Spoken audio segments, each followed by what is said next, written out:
Caring for someone with dementia is one of the toughest journeys, but you don't have to do it alone. I'm Allison Schreier, and my experience caring for my husband inspired me to create Zinnia, a therapeutic streaming service designed to support people living with dementia and reduce caregiver stress. Our research-backed videos are engaging, easy to follow, and they help ease the daily challenges like agitation and anxiety so that you can focus on connection and joy.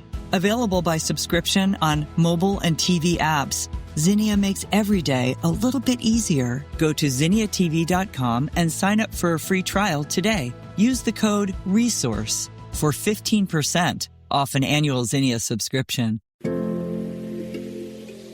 Life Audio. The Bible Study Podcast, episode 830. Today, the Bible Study Podcast continues the study of the book of Psalms with Psalm 90.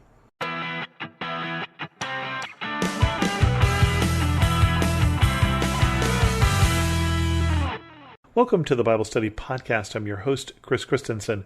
We're continuing on with our study of the book of Psalms today, but first a word from our sponsor.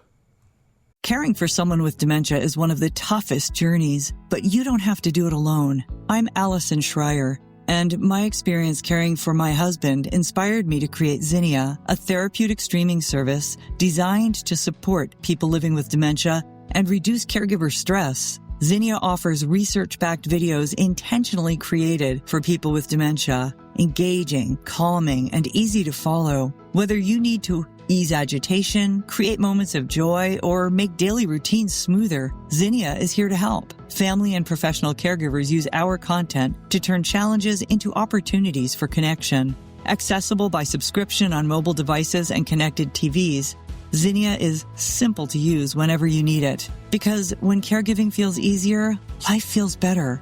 Go to zinniatv.com and sign up for a free trial today. Use the code RESOURCE for 15% off an annual Zinnia subscription.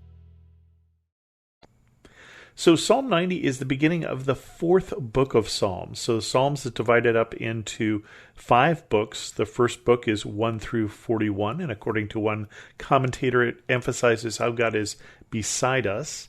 And book 2, which is Psalms 42 through 72, how God is before us. And book 3, which is Psalms 73 through 89, so all the ones we've been doing so far, reminds us that God is around us, and this fourth book, that God is above us. And it starts with a psalm from Moses.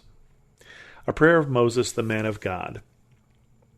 Lord, you have been our dwelling place throughout all generations, before the mountains were born, or you brought forth the whole world. From everlasting to everlasting you are God.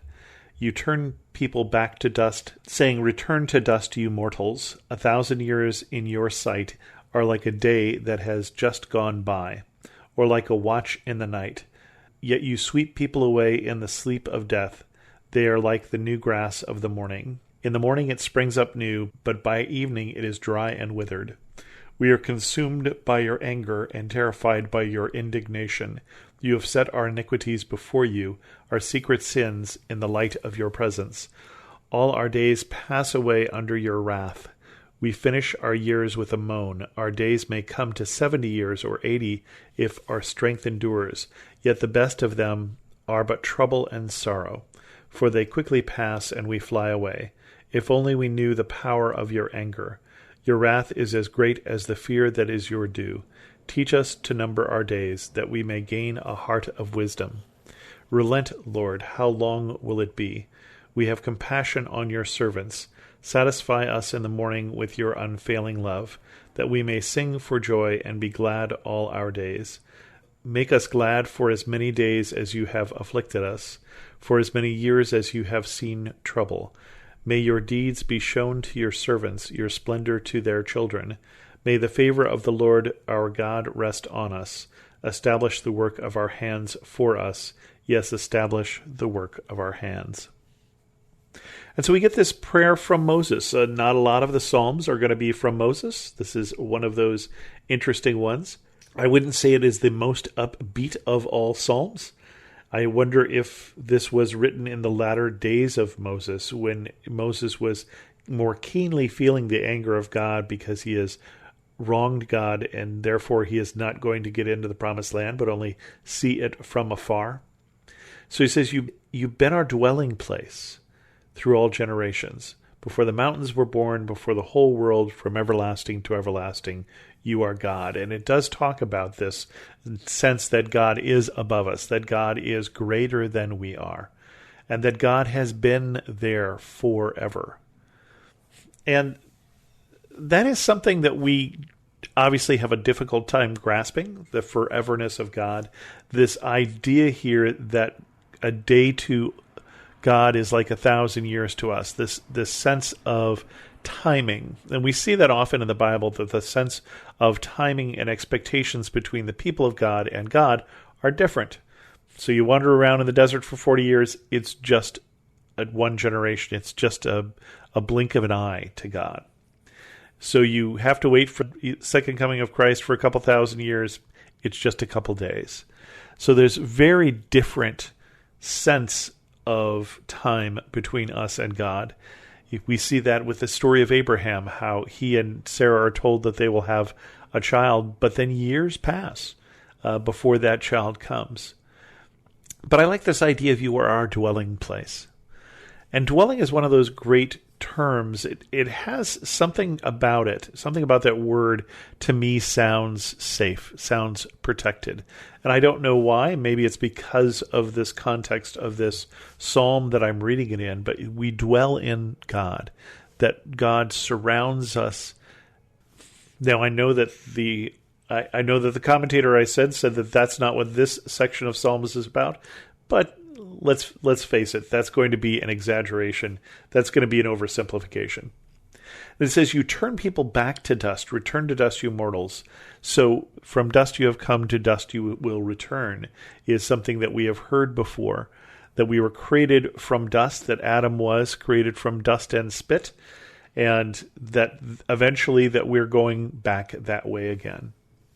Sweep away people in the sleep of death like the new grass of the morning. That we have this temporary nature, that we have this ephemeral or precarious nature is really almost what this sounds like. By evening it is dry and withered. And, it talks about you may make 70 years or 80 years. Well, of course, I've got a father who's going to be turning 97 soon, so that is even past what Moses is talking about in this psalm here. But we do have this ephemeral nature. And it's good for us to remember that, because each day is precious. And of course, a day to us is not 1,000 years. A day to us is just a day. And it has enough things to fill a day.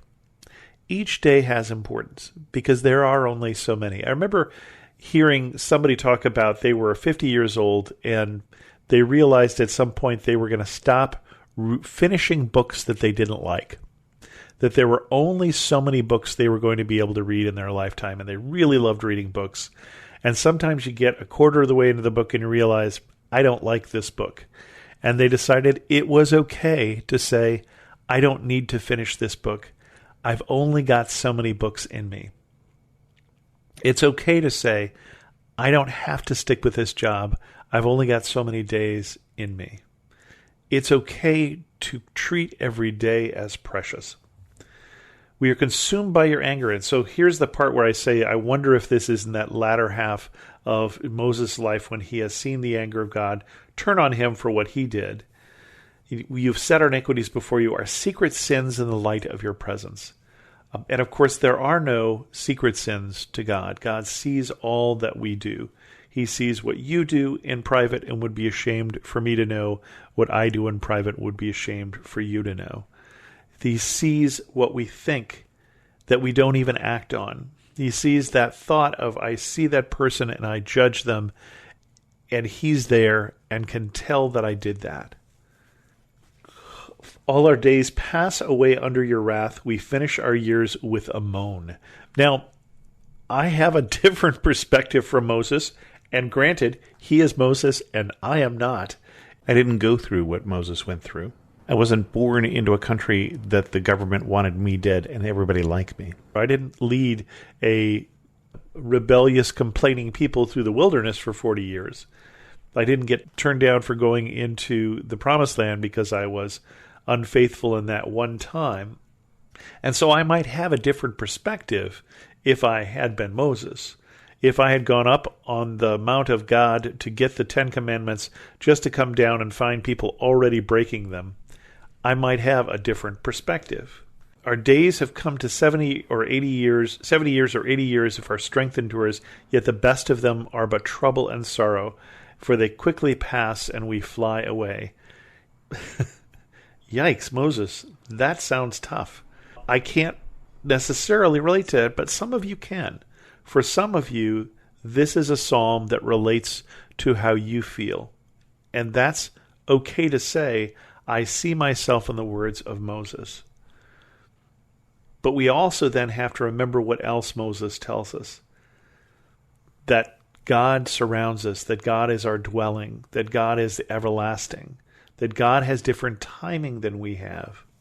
It says, if only we knew the power of your anger, your wrath is as great as the fear that is your due. Teach us to number our days that we may gain a heart of wisdom. So he says every day feels tough, every day feels short.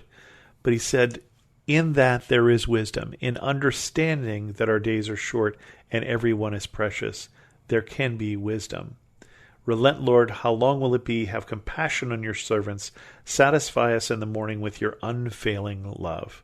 So Moses, who had some tough times, and who every day feels like trouble and sorrow and moaning, believes in the unfailing love of God, that we may sing for joy and be glad all our days. Well, there you go. And I think of the people of God as they came out of the Red Sea, and they sang and they danced, for the horse and the rider had been thrown into the sea. That their enemies had been defeated when it looked like there was no hope, when it looked like their days were ending. Make us glad for as many days as you have afflicted us. Wow, okay. As many days as you've given us, or afflicted us, depending on your point of view, for as many years as we have seen trouble, or as many years as you've gifted us. May your deeds be shown to your servants, your splendor to their children. May the favor of the Lord our God rest on us. Establish the work of our hands. Yes, establish the work of our hands. So I pray that you will find the favor of God this week and going forward, and that the work of your hands will be blessed by God and will be a blessing to God. And with that, we're going to end this episode of the Bible Study Podcast. If you have any questions, send an email to host@thebiblestudypodcast.com, or better yet, leave a comment on this episode at thebiblestudypodcast.com. And thanks so much for listening.